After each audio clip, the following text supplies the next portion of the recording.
Cuando pensamos en microbios, casi siempre imaginamos bacterias y virus que causan enfermedades, pero la realidad es más curiosita e interesante.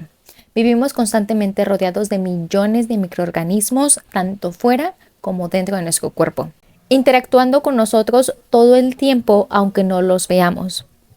Para que te des una idea, el cuerpo humano alberga entre 10 a la 13 y 10 a la 14 bacterias, aproximadamente equivalente a la equivalente de células humanas, entre 10 y 100 billones de bacterias. Imagínate eso en dinero. ¿Qué? La microbiología es la rama de la ciencia que estudia este mundo invisible, bacterias, virus, hongos y otros microorganismos, y cómo estos se relacionan con nuestra salud. No se trata solo de enfermedades, sino de entender cómo estos seres microscópicos forman parte de nuestra vida diaria. Y solo para que sepas, el término virus apareció en 1599. Su significado original es veneno, o sea, son venenitos. Para sobrevivir en medio de este océano de microbios, nuestro cuerpo desarrolló un sistema extraordinariamente complejo, el sistema inmunitario. Su trabajo es protegernos de amenazas reales, mantener bajo control a los microbios peligrosos y al mismo tiempo convivir con los que nos ayudan. Este sistema no funciona de una sola manera. Tiene una respuesta rápida y general que actúa de inmediato contra intrusos y otra más lenta pero mucho más precisa, que aprende, recuerda y mejora con el tiempo. Son dos estrategias distintas trabajando juntas para mantenernos con vida. Entender cómo funcionan estas defensas explica por qué la mayoría de las veces no nos enfermamos, incluso cuando estamos expuestos constantemente a microbios. La mayor parte de estas batallas microscópicas ocurren en silencio y las gana tu cuerpo sin que te des cuenta. La mayoría de los microorganismos que viven en tu cuerpo y sobre tu cuerpo no te hacen daño. Son esenciales para tu salud. Tu piel, tu boca y sobre todo tu intestino están llenos de vida microscópica que forma parte de tu biología normal. Aquí un dato es que el intestino mide 9 metros de largo.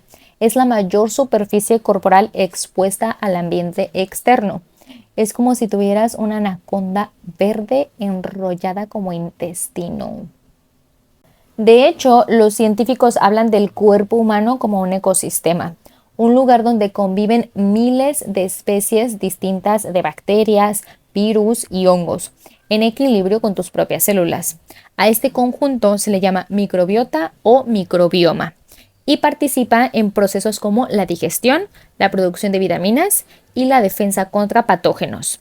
Para que te des una idea, las bacterias presentes en el intestino humano promedio pesan alrededor de 1 kilogramo y un adulto excreta su propio peso en bacterias fecales cada año. En este mundo invisible hay varios protagonistas.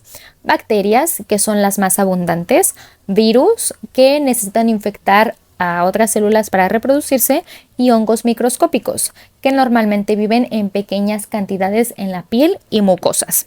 La mayoría convive contigo sin problema hasta que algo rompe el equilibrio. Un microbio no es bueno o malo por naturaleza. Muchos solo causan enfermedad cuando entran en el lugar equivocado, cuando tu sistema inmune está debilitado o cuando se multiplican más de lo normal. Es decir, muchas infecciones no son solo cuestión del microbio, sino del contexto en general. Lo importante es entender que no vivimos en un mundo sucio lleno de enemigos invisibles. Vivimos en un mundo lleno de microbios con los que estamos en contacto constante. La pregunta no es si entran en tu cuerpo, porque si entran y tú ya tienes, sino qué hace tu sistema inmune cuando eso ocurre. Antes de que tu sistema inmune tenga que pelear de verdad, tu cuerpo ya cuenta con una serie de defensas que actúan como murallas físicas y químicas. La piel, las mucosas, las lágrimas, la saliva y hasta el ácido del estómago forman parte de la primera línea de defensas contra los microbios. Su función no es eliminarlos uno por uno, sino evitar que entren, atraparlos o crear un ambiente donde simplemente no puedan sobrevivir. En la mayoría de los casos, estas barreras resuelven el problema antes de que tú notes que algo intentó invadirte. La piel no es solo una envoltura que nos separa del mundo exterior, es un órgano activo de defensa. Su estructura por capas, su relativa resequedad y su pH ligeramente ácido crean un entorno hostil para muchos microorganismos.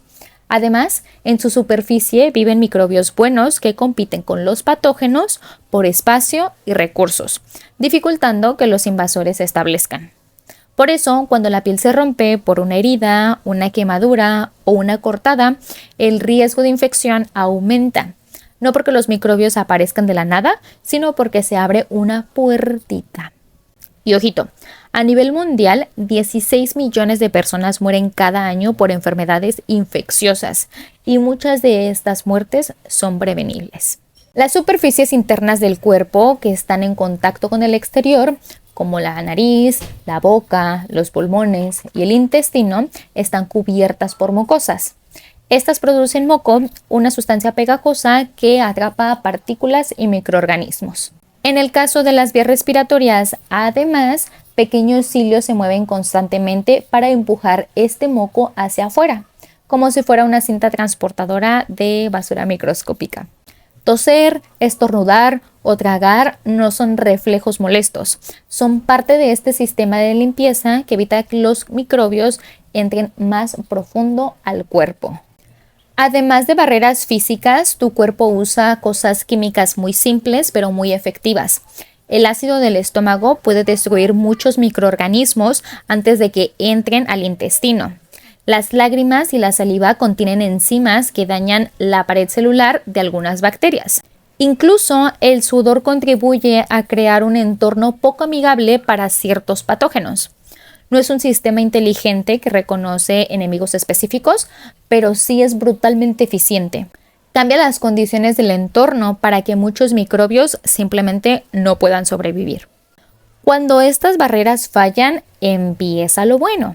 La mayor parte del tiempo estas defensas son suficientes, pero si un microbio logra superar la piel, las mucosas o las barreras químicas, entonces el problema escala. Ahí es donde entra en acción la siguiente línea de defensa. Células especializadas que patrullan el cuerpo, detectan intrusos y desencadenan inflamación, fiebre y otras respuestas visibles. En otras palabras, si llegamos a notar la enfermedad, muchas veces es porque las primeras barreras ya fueron rebasadas. En ese momento entra la respuesta inmune innata, que es una forma de defensa rápida, algo general y en automático, que no necesita aprender quién es el intruso para reaccionar. Comienza desde el minuto 1 hasta las 4 horas después de la exposición a un agente infeccioso, compuesta por barreras físicas como la piel y glóbulos blancos. Esta respuesta existe desde que nacemos y está diseñada para ganar tiempo, contener la infección y evitar que el problema se propague mientras otras defensas más especializadas se preparan.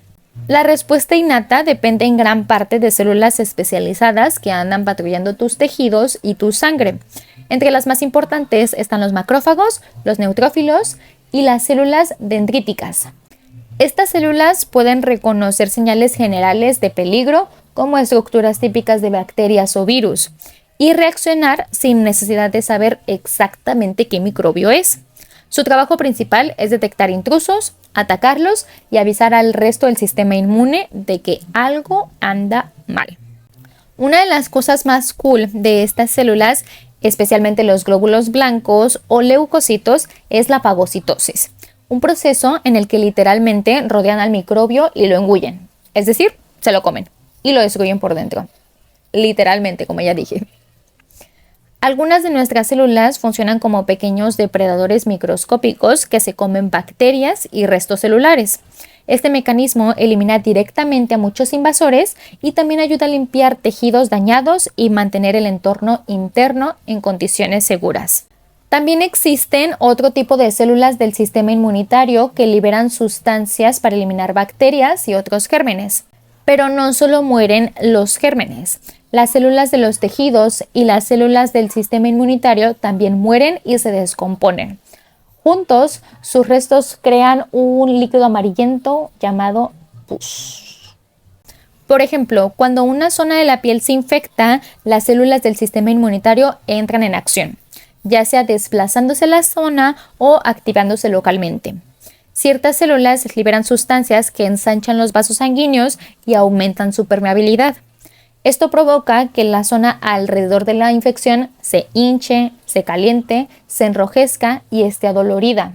Aunque solemos pensar en la inflamación como algo malo, en realidad es una estrategia de defensa. Aumenta el flujo de sangre, facilita la llegada de más células inmunes y ayuda a aislar el área afectada. Claro que es incómodo, pero es una de las formas en que el cuerpo intenta contener y resolver el problema lo más rápido posible.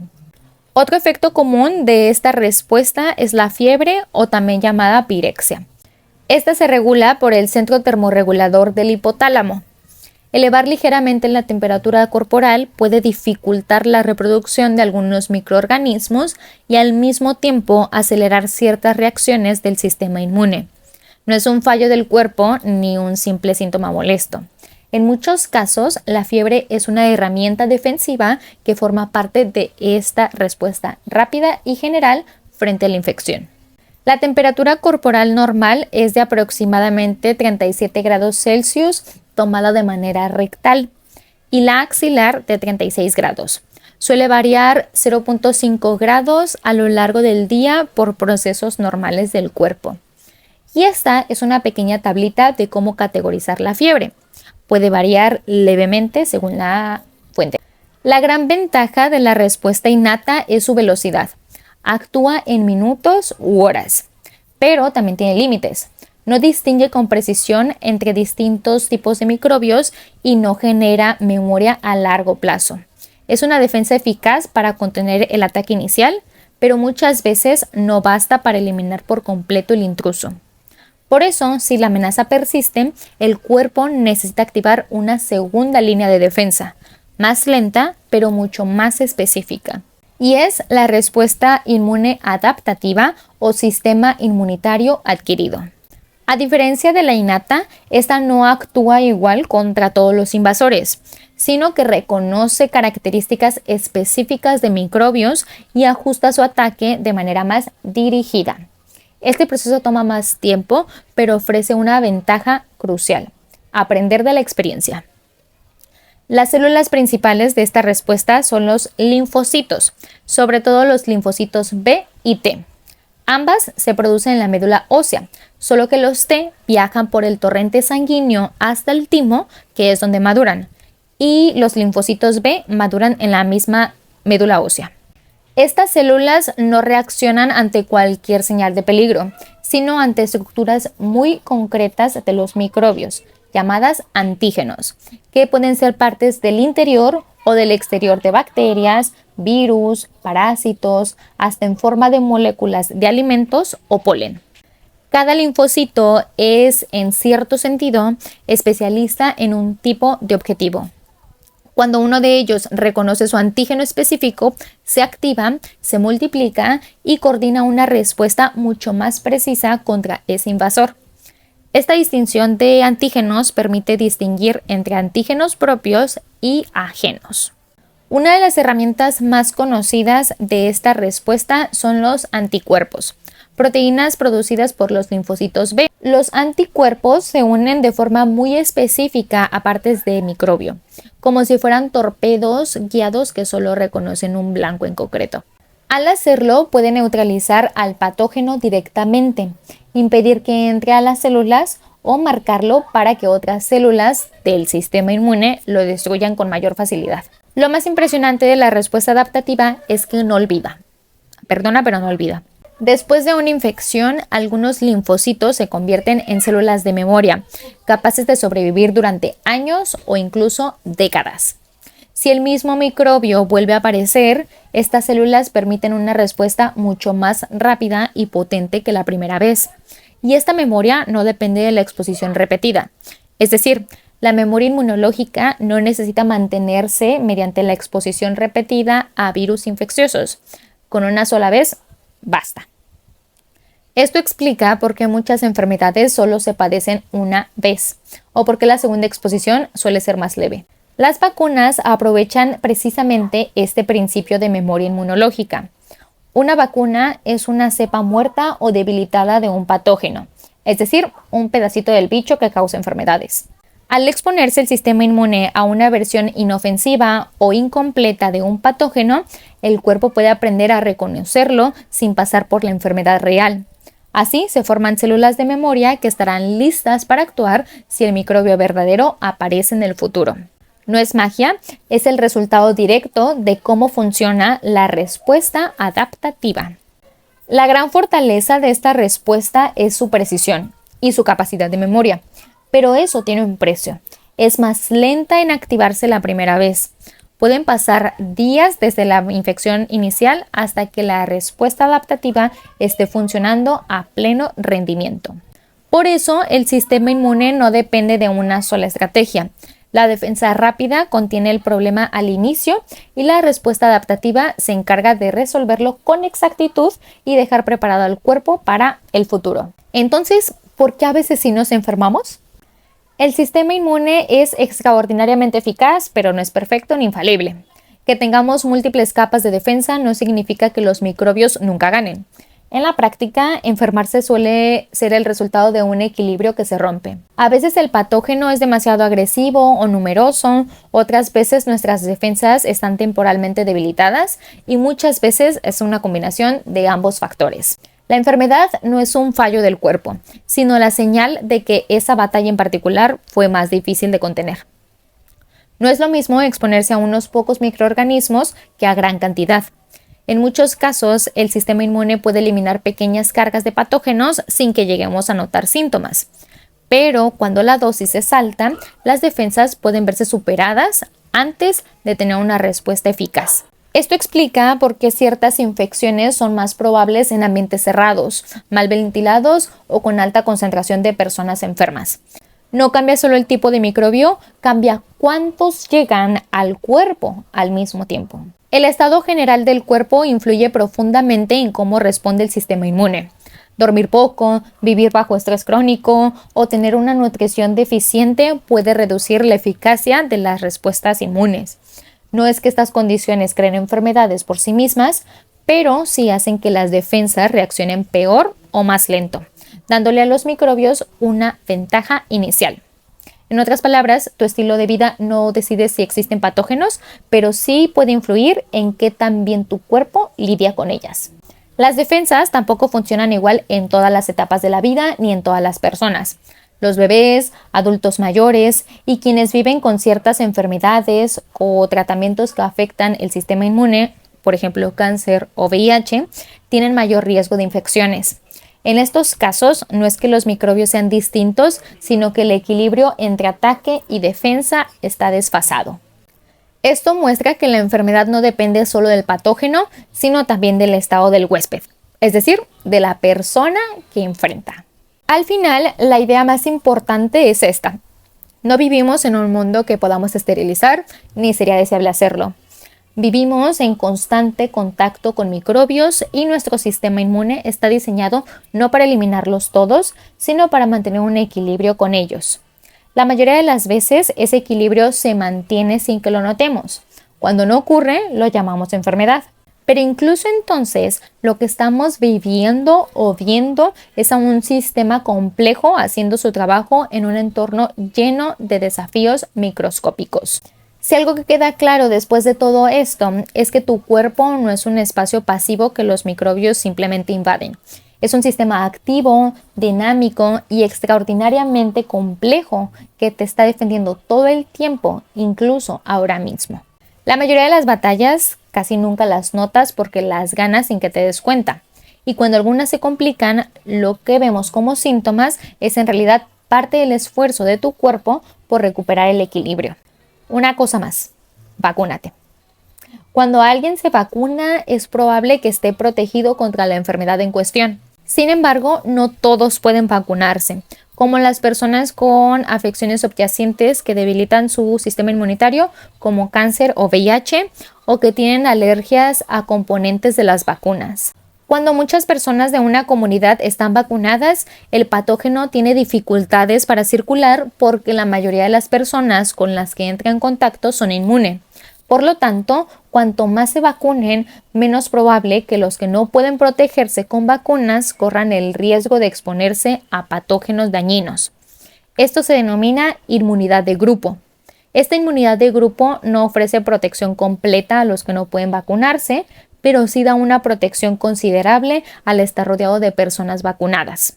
Vacunarse no solo te protege a ti mismo, sino también a quienes no pueden vacunarse en tu comunidad. Si puedes, vacúnate.